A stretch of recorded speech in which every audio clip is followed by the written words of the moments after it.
অভিনয়ে, চলচ্চিত্র পরিচালনায় এলেন? রহস্যটা কি? এইটা আসলে না, মানে এটা আগে থেকে নির্ধারিত আমার ছিল, আমার মনে হয়, I believe in it that way. আর আমরা আসলে দেখেছি আমার ফ্যামিলি, আমার ভাইরা বা আমার পরিবার, আমার বাবা, যদিও আমি স্মৃতিতে নাই, কিন্তু আমার বাবা যেহেতু আমার 4 বছর বয়সে উনি চলে গেছেন, আমার ফ্যামিলি আমাকে কখনো জোর করেনি। যে একটা জোর করেছে যে তুই বড় ভাই ডক্টর, তো এবার তুই তো, আমি চিটাগাং মেডিকেল কলেজেও পড়েছি 3 মাস, তো আমাকে বললো যে এক ভাই ডাক্তার, তো তুমি ইঞ্জিনিয়ারিংটা পড়ো, বুয়েটেই পড়ো। তো বুয়েটে রয়ে গেল, এই জোরটা করেছে আমার। আরেকটা হচ্ছে যে ওই সময় আমাদের টাইমে যে কোনো একটা ফার্স্ট বয় বা যে কোনো একটা ভালো ছেলে পাশ করার পর স্বপ্ন থেকে সে হয় ডাক্তার হবে, নাহলে ইঞ্জিনিয়ার হবে।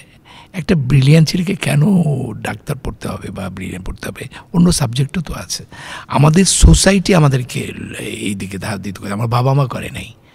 আমাকে মেডিকেল পড়তে হবে, বুয়েটে পড়তে হবে। আমার সমাজ আমাকে মনে হয় আমি যদি ইঞ্জিনিয়ারিং পড়ি বা মেডিকেল পড়ি, আমি একটা সুন্দর বউ পাবো, আমার একটা সুন্দর পরিবার হবে। আর এই যে এটা কিন্তু সত্য বাস্তবতা। তো এই যে একটা সম্মান পাবো, সবাই বলি ডাক্তার সাহেব এসছে, কত সম্মান, ইঞ্জিনিয়ার সাহেব যাচ্ছে, কিন্তু একজন অভিনেতা সম্মান নাই। সংস্কৃতির সম্মান হচ্ছে, আস্তে আস্তে হচ্ছে, কিন্তু আমি